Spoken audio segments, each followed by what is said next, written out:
दोस्तों हम फिर से लेकर आ चुके हैं आप लोगों के लिए सुबह की सभी ताज़ा और बड़ी खबरें। फटाफट अंदाज में एक एक कर बताएंगे आपको आज देश और दुनिया से क्या बड़ी खबरें निकल कर सामने आ रही हैं। लेकिन उससे पहले दोस्तों एक नज़र डालेंगे सुर्खियों पर। प्रधानमंत्री नरेंद्र मोदी के ऊपर गरजे राहुल गांधी, बोले देश में नफरत फैला रही है बीजेपी। आरएसएस और बीजेपी जो है दोनों एक ही सिक्के के दो पहलू। वहीं पर अगली बड़ी खबर में हम आपको बताएंगे दोस्तों, भारतीय जनता पार्टी के ऊपर जमकर गरजते हुए नजर आया सद्दीन ओवैसी। बोले ये सब लोग गोडसे और सावरकर की औलादे हैं जो औरंगजेब की औलादों को खोद के ला रहे हैं। वहीं पर अगली बड़ी खबर में हम आपको बताएंगे दोस्तों, आजम खान फिर से भिड़ गए पुलिस वालों से। आपको बताएंगे कैसे मुंह तोड़ जवाब दिया आजम खान ने। वहीं पर अगली बड़ी खबर में हम आपको बताएंगे दोस्तों, सिद्धरामैया ने बढ़ा दी आरएसएस की टेंशन। कांग्रेस बोली बुकों से हटाएंगे आरएसएस का चैप्टर, बच्चों की बुक में अब नहीं रहेगा आरएसएस का चैप्टर। बताएंगे क्या कुछ मामला बोला। वहीं पर अगली बड़ी खबर में हम आपको बताएंगे दोस्तों, दरअसल आपको बताते चले भारतीय जनता पार्टी के ऊपर जमकर गरजे किसान नेता राकेश टिकैत। बोले 15 तारीख तक अगर नहीं हुआ फैसला तो लेंगे बड़ा फैसला। दरअसल आपको बता दें बजरंग पुनिया ने तमाम संगठनों के सामने अपनी बात रखी कि उनकी सरकार से क्या बात हुई है। वहीं पर अगली बड़ी खबर में हम आपको बताएंगे दोस्तों, दरअसल आपको बताते चले बिहार में विवादित टिप्पणी, सम्राट चौधरी की विवादित टिप्पणी। बोले राहुल गांधी उसामा बिन लादेन की तरह दाढ़ी बढ़ा रहा है। लोगों ने कहा कि फिर प्रधानमंत्री की दाढ़ी का क्या, बताएंगे क्या कुछ बोला है। वहीं पर अगली बड़ी खबर में हम आपको बताएंगे दोस्तों, दरअसल आपको बताते चले जेडीयू का बीजेपी के ऊपर बड़ा हमला। नीतीश कुमार बोले कोई क्या बोलता है हमें कोई फर्क नहीं पड़ता, बीजेपी डरी हुई है 2024 को लेकर। वहीं पर अगली बड़ी खबर में हम आपको बताएंगे दोस्तों, प्रधानमंत्री नरेंद्र मोदी के ऊपर गरजे तेजस्वी यादव। बोले 2024 में विपक्ष की सरकार आएगी, बीजेपी सत्ता जाएगी बाहर। वहीं पर अगली बड़ी खबर में हम आपको बताएंगे दोस्तों, राम गोपाल यादव ने बयान देकर फिर से मचा दिया सनसनीखेज। बोले फिलहाल इस वक्त उत्तर प्रदेश का असुर यहां की सरकार है, कोई सुरक्षित नहीं है, इसके बारे में भी बताएंगे। वहीं पर अगली बड़ी खबर में हम आपको बताएंगे दोस्तों, प्रधानमंत्री नरेंद्र मोदी के ऊपर जमकर गरजते हुए नजर आए जो है मल्लिकार्जुन खड़गे। बताएंगे क्या कुछ बोला है। तो तमाम खबरें फटाफट अंदाज में देंगे, एक एक कर देंगे। फिलहाल चलिए बढ़ते हैं सबसे पहली और सबसे बड़ी खबर की ओर। आपको बताते चले दोस्तों, प्रधानमंत्री नरेंद्र मोदी के ऊपर जमकर गरजे राहुल गांधी। बोले देश में बीजेपी और आरएसएस फैलाती है नफरत, दोनों की एक ही सोच। दरअसल आपको बता दें दोस्तों, इन दिनों फिर से राहुल गांधी आरएसएस के ऊपर हमलावर हो गए।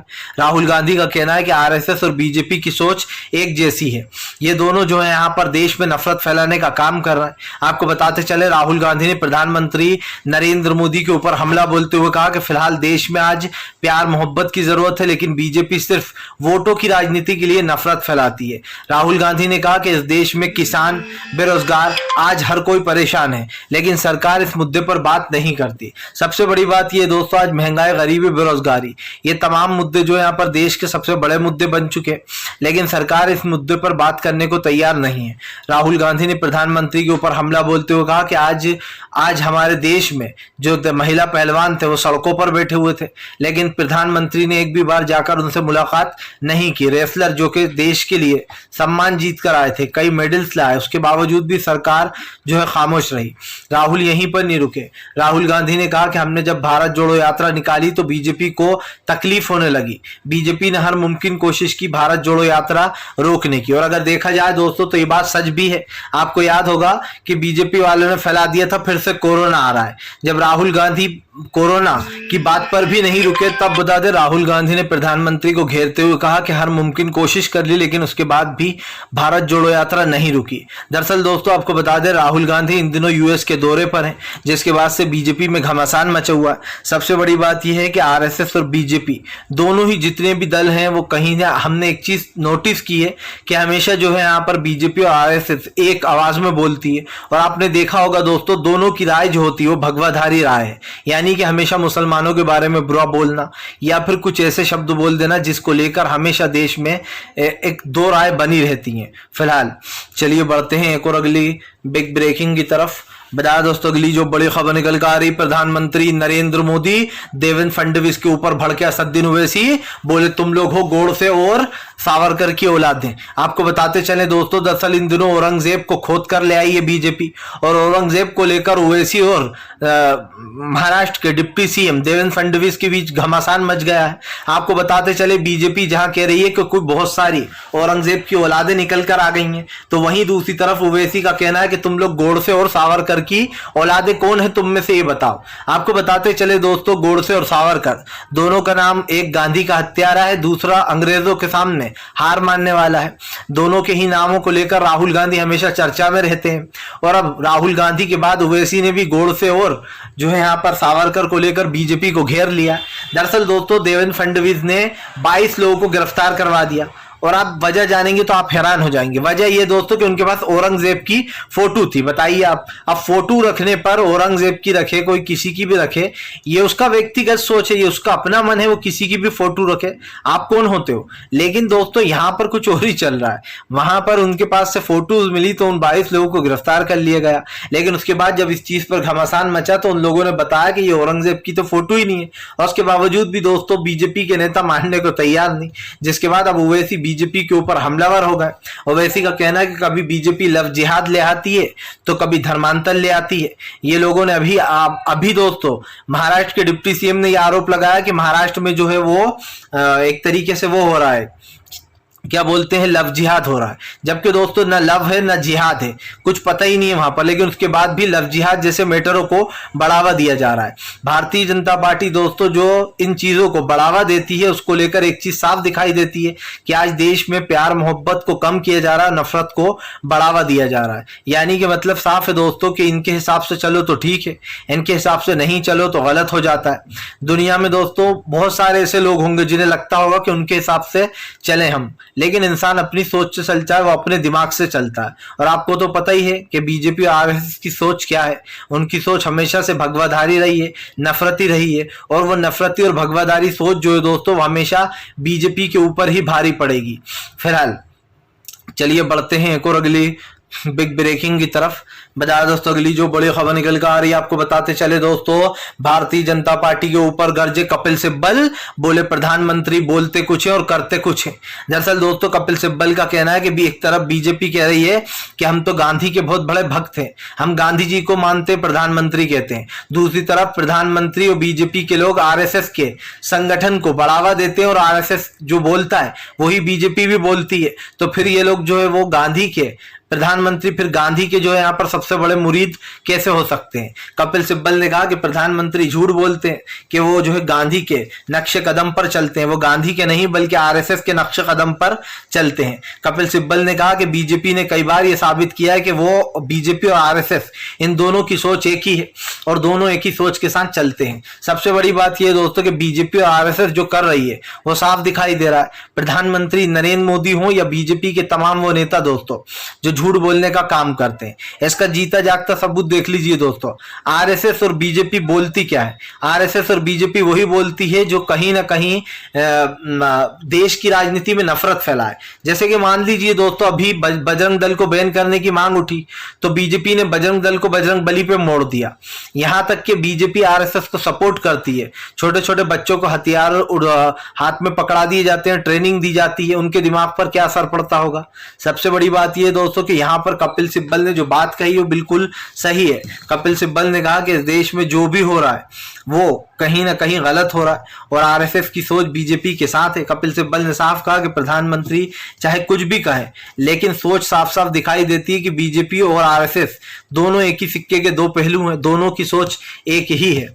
फिलहाल यहां तो दोस्तों एक चीज साफ हो गई कि अब कपिल सिब्बल ने बीजेपी का सफाया कर दिया है। फिलहाल चलिए बढ़ते हैं एक और अगली बिग ब्रेकिंग की तरफ।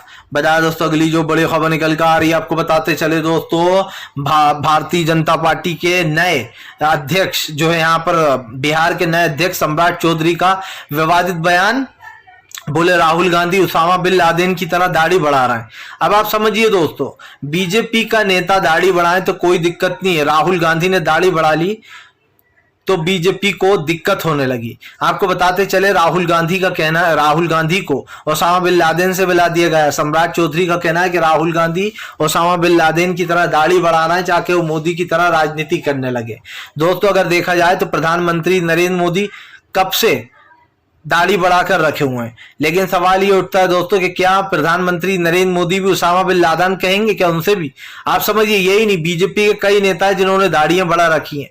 दरअसल दोस्तों राहुल गांधी से अब बीजेपी डर गई है। बिहार से लेकर दिल्ली तक दोस्तों हंगामा मच गया। साफ दिखाई दे रहा है दोस्तों बीजेपी और आरएसएस के बीच में कहीं ना कहीं बीजेपी ने अब बिहार को लेकर एक नया ही एजेंडा शुरू कर दिया। साफ दिखाई दे रहा है दोस्तों कि फिलहाल इस बिहार के एजेंडे पर बीजेपी पूरी तरीके से एक्सपोज हो चुकी है, क्योंकि राहुल गांधी को उसामा बिन लादेन से मिलाना, इसका मतलब साफ है कि राहुल गांधी की बढ़ती पॉपुलैरिटी, राहुल गांधी के उठाए हुए कदम से बीजेपी डरी हुई है। सब जानते हैं दोस्तों कि इन दिनों अगर कोई सबसे ज्यादा चर्चा में है तो वो राहुल गांधी है, चाहे वो विदेश के दौरों को लेकर हो या भारत जोड़ो यात्रा को लेकर हो या फिर कर्नाटक और हिमाचल की जीत को लेकर हो। राहुल गांधी की जीत से बीजेपी डर चुकी है और उसे 2024 में अपनी हार नजर आ रही है। और कहते हैं दोस्तों जब हार नजर आने लगती है तो इंसान बौखला जाता है, और इस वक्त बीजेपी में वह बौखलाहट हमें साफ दिखाई दे रही है। यह कहना गलत नहीं होगा कि फिलहाल बीजेपी पूरी तरीके से जो है यहाँ पर एक्सपोज हो चुकी है। सबसे बड़ी बात यह कि राहुल गांधी से इतना डर क्यों, और अगर राहुल गांधी से डर लग रहा है दोस्तों तो बीजेपी खुल के बताए कि हमें राहुल से डर लगता है। फिलहाल चलिए बढ़ते हैं एक और अगली बिग ब्रेकिंग की तरफ। बताया दोस्तों अगली जो बड़ी खबर निकल कर आ रही है, आपको बताते चले दोस्तों, नीतीश कुमार का बीजेपी के ऊपर बड़ा हमला। बोले बीजेपी की बयानबाजी से नहीं पड़ता कोई फर्क, बीजेपी को लग रहा है 2023 में 24 में हारने का डर। दरअसल आपको बताते चले नीतीश कुमार का कहना है कि बीजेपी एक एक करके देश का इतिहास बदलने की कोशिश कर रही है। वो जगहों के नाम और खास करके दोस्तों आप समझिए ऐसी चीजें, ऐसे मुद्दे उठाए जाते हैं जिसमें हिंदू मुस्लिम हो।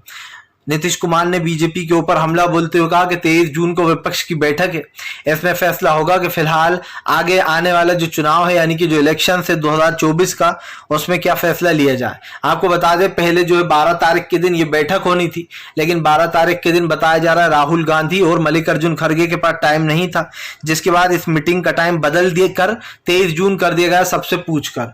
आपको बता दें अब 23 जून के दिन बैठक होना है। इस बैठक में फैसला ले लिया जाएगा कि फिलहाल आने वाले समय में विपक्षी एकता का क्या रुख होगा। खास करके 2024 के चुनाव के लिए विपक्ष कोई भी कसर नहीं छोड़ना चाहता। सबसे बड़ी बात यह दोस्तों कि विपक्ष चाहता है कि देश में एक अलग सी सरकार हो, खास करके भाजपा के विरुद्ध, क्योंकि दोस्तों बीजेपी ने देश में 10 साल में क्या क्या किया ये सबने देख लिया। महंगाई, गरीबी, बेरोजगारी और भ्रष्टाचार को खुलकर फैलाया गया है, और इसीलिए दोस्तों अब की बार किसी भी हाल में ये नहीं चाहते हैं राहुल गांधी की बीजेपी की वापसी हो सत्ता में। इसलिए कहीं ना कहीं बीजेपी और को लेकर एक अलग ही जो यहाँ पर चीज चल रही है। और मैंने तो पहले भी कहा है दोस्तों कि विपक्षी एकता मतलब पूरा मतलब नहीं है। विपक्षी एकता को लेकर एक चीज ये भी है कि भारतीय जनता पार्टी पूरी तरीके से एक्सपोज हो चुकी है, और बीजेपी की जो असलियत है दोस्तों वो साफ साफ दिखाई दे रही है। तो बीजेपी कहीं ना कहीं पूरी तरीके से एक्सपोज हो चुकी है, और आप भी जानते हैं कि बीजेपी इसलिए एक्सपोज हुई है क्योंकि हर जगह बीजेपी का सिर्फ एक ही एजेंडा चलता है। फिलहाल चलिए बढ़ते हैं एक और अगली बिग ब्रेकिंग की तरफ। बता दोस्तों अगली जो बड़ी खबर निकल कर आ रही है, आपको बताते चले दोस्तों, कर्नाटक में सिद्धरामैया ने कर दिया खेल। आरएसएस के बुकों से हटेगा आरएसएस के चैप्टर, वहीं दूसरी तरफ आरएसएस की तमाम जमीनों पर होगी जो है यहाँ पर उसकी होगी जांच। दरअसल दोस्तों सिद्धरामैया ने आते से ही आरएसएस को घेर लिया। आपको बताते चले ऐलान कर दिया गया कि कर्नाटक की बुकों में जितने भी आरएसएस के चैप्टर है उन सबको बुक से हटाया जाएगा। दरअसल दोस्तों आरएसएस ने न देश की लड़ाई में साथ दिया और उल्टा अंग्रेजों के साथ मिलकर ये कहा था कि हम आपकी मदद करेंगे। यही नहीं, सावरकर के ऊपर भी यही आरोप था। आरएसएस और सावरकर को लेकर हमेशा ही कांग्रेस बीजेपी के ऊपर हमलावर रहती है कि गांधी जी ने देश की लड़ाई लड़ी और सावरकर और आरएसएस ने कहा था कि हम अंग्रेजों की हेल्प करेंगे। इन्होंने कोई देश की लड़ाई में साथ नहीं दिया। जिसके बाद आपको बताते चले अब बीजेपी के तमाम वो चैप्टर आरएसएस के हटाए जा रहे हैं कर्नाटक में जो बुकों में डाले गए हैं। सबसे बड़ी बात ये दोस्तों बुकों को भी भगवा बना दिया गया है। आप समझ लीजिए कई ऐसे चैप्टर उसमें डाले गए हैं जो कि हिंदू संस्कृति से जुड़े हुए हैं। अब अगर दोस्तों यहाँ पर भी आप समझिए धर्म से जुड़ी हुई चीजें पढ़ाने लगे तो फिर स्कूल और कॉलेजेस का मतलब क्या है।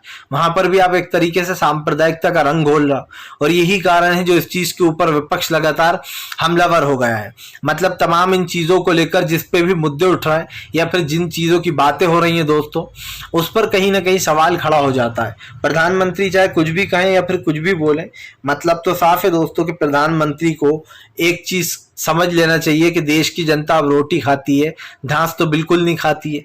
और इसीलिए दोस्तों कर्नाटक के मामलों पर कहीं ना कहीं अब सरकार जो है वो उल्टी पड़ गई है। सरकार को पता है कि फिलहाल उसको क्या करना है और क्यों करना है। लेकिन मैं एक चीज जानता हूं दोस्तों, सरकार की नीतियां पूरी तरीके से फेल है।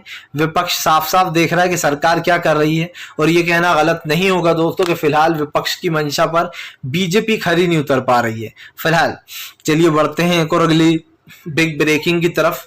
बता दोस्तों अगली जो बड़ी खबर निकल कर आ रही है आपको बताते चले दोस्तों, किसान नेता राकेश टिकैत की सरकार को चेतावनी, बोले 15 तारीख तक ब्रिजभूषण की हो गिरफ्तारी वरना होगा देश में बड़ा आंदोलन। दरअसल आपको बता दें सरकार ने जो है वो किसानों से पहलवानों से, महिला रेसलरों से जो है 15 तारीख तक का समय मांगा है। गृह मंत्री अमित शाह और अनुराग ठाकुर के साथ मुलाकात के बाद पहलवानों ने कल मीटिंग की। उस मीटिंग में उन्होंने किसान संगठन, मजदूर महिला संगठन और जो है खाप पंचायत तमाम लोगों को वो बात बताई जो सरकार और उनके बीच में हुई है। आपको बताते चले बजरंग पुनिया ने कहा कि सब लोगों ने हमारा बहुत साथ दिया है, इसलिए हमारा बताना फर्ज है कि हमारी वहां पर बात क्या हुई है बंद कमरे में। आपको बता दें बजरंग पुनिया ने साफ साफ बताया है कि उनकी बात क्या हुई है। उनका साफ कहना था कि सबसे पहली मांग यही थी हमारी कि ब्रिजभूषण को गिरफ्तार कराया जाए और उसकी गिरफ्तारी हो। दूसरी मांग बजरंग पुनिया ने बताई कि फिलहाल हमने सरकार से ये वो करी है विनती कि अब जो भी अगला रेसलिंग का अध्यक्ष होगा वो ब्रिजभूषण के परिवार से नहीं होगा और वो एक महिला होगी। तो मतलब साफ है दोस्तों, जो मेन मुद्दे हैं वो पहलवानों ने उठाए हैं, जिसके ऊपर अब राकेश टिकैत ने भी सरकार को चेता दिया। किसान नेता राकेश टिकैत का कहना है कि अगर सरकार के पास टाइम है और सरकार समझ रही है तो उनका कहना है फिर सरकार को इस पर खास करके इस मुद्दे पर टिके रहना चाहिए और 15 तारीख को हेल्प करना चाहिए विपक्ष तमाम रेसलरों की और ब्रिजभूषण को जेल भेजना चाहिए। आपको बता दें 15 तारीख से पहले अगर ब्रिजभूषण की गिरफ्तारी हो जाती है तो मानेंगे कि रेसलरों की मांगे पूरी हो गई। लेकिन दोस्तों अगर ऐसा नहीं होता तो एक चीज समझ लीजिएगा कि बीजेपी बड़ी चालाकी से माइंड गेम खेल रही है। हालांकि मुझे लगता है कि बीजेपी डर चुकी है, क्योंकि जिस तरीके से दोस्तों ये आंदोलन अब तुल पकड़ रहा था और बड़ा होता जा रहा था, इसको लेकर अब बीजेपी डर गई थी। इसीलिए हो सकता है दिखावे के लिए ब्रिजभूषण को कुछ दिनों के लिए जेल भेज दिया जाए। चलिए बढ़ते हैं एक और अगली बिग ब्रेकिंग की तरफ। बता दोस्तों अगली जो बड़ी खबर निकल कर आ रही है आपको बताते चले दोस्तों, कांग्रेस में बड़े बदलाव की जो है यहाँ पर तैयारी बताया जा रहा है। CWC के तमाम जितनी भी जो बैठकें होंगी दोस्तों अब उसमें जगह जगह के अध्यक्ष बदले जाएंगे। बताया जा रहा है प्रियंका गांधी को भी उत्तर प्रदेश की बजाय अब बड़ी जिम्मेदारी सौंपी जा सकती है, जिसमें मध्य प्रदेश, राजस्थान, छत्तीसगढ़ और जो है दोस्तों तेलंगाना जैसी 4 राज्य हैं जहां पर प्रियंका गांधी को प्रचार में भेजा जाएगा। आपको बता दें प्रियंका गांधी जो है उत्तर प्रदेश की प्रभारी हैं। ऐसे में बताया जा रहा है उत्तर प्रदेश की जिम्मेदारी उनसे वापस ली जाएगी। अब दरअसल प्रियंका गांधी ने काफी अच्छा 2 बार से हिमाचल और कर्नाटक की काफी अच्छी जिम्मेदारी निभाई और उनका जादू भी चला, लोगों ने प्रियंका को पसंद भी किया। यही कारण है जो प्रियंका गांधी को इन 4 राज्यों की जिम्मेदारी दे सकती है कांग्रेस। बताया जा रहा है प्रियंका गांधी को बड़ी जिम्मेदारी देकर कांग्रेस माइंड गेम खेलने वाली है बीजेपी के साथ। मतलब साफ है दोस्तों कि यहाँ पर बीजेपी को एक बड़ा झटका लग सकता है और भारतीय जनता पार्टी का गेम ओवर हो सकता है फिलहाल। चलिए बढ़ते हैं एक और अगली बिग ब्रेकिंग की तरफ। बता दोस्तों अगली जो बड़ी खबर निकल कर आ रही है, टीएमसी के ऊपर बरसे जो है यहाँ पर अधीर रंजन चौधरी, बोले ममता बनर्जी खेल रही है खून की होली। दरअसल आपको बताते चले दोस्तों पंचायत इलेक्शन को लेकर बंगाल में घमासान मच गया, जहां एक तरफ कांग्रेस के एक कार्यकर्ता की गोली मारकर हत्या कर दी गई है, जिसको लेकर उसने ममता बनर्जी के ऊपर अब अधीर रंजन चौधरी ने आरोप लगाया है कि फिलहाल इसकी जिम्मेदार ममता बनर्जी है, वो अपने राज्य में खून की होली खेल रही है। आपको बताते चले दोस्तों इन दिनों जो यहाँ पर पंचायत चुनाव को लेकर बीजेपी, कांग्रेस और टीएमसी आमने सामने है। हर कोई जो है यहाँ पर पश्चिम बंगाल का पंचायत चुनाव जीतने की कोशिश कर रहा है। लेकिन बता दें आपको कि ममता बनर्जी पर अभी से आरोप लगने लगे। कांग्रेस ने आरोप लगाया है कि फिलहाल ममता बनर्जी ने जो भी किया है, जो कार्यकर्ता की यानी कि जो हत्या हुई है इसमें ममता बनर्जी का हाथ है। अब भाई किसका हाथ है किसका नहीं, ये तो आने वाला वक्त बताएगा। लेकिन एक चीज साफ है दोस्तों कि पश्चिम बंगाल में पंचायत चुनाव को लेकर घमासान मचा है। वीडियो अच्छा लगे तो लाइक करिएगा, चैनल पर पहली बार आए सब्सक्राइब कर लीजिए।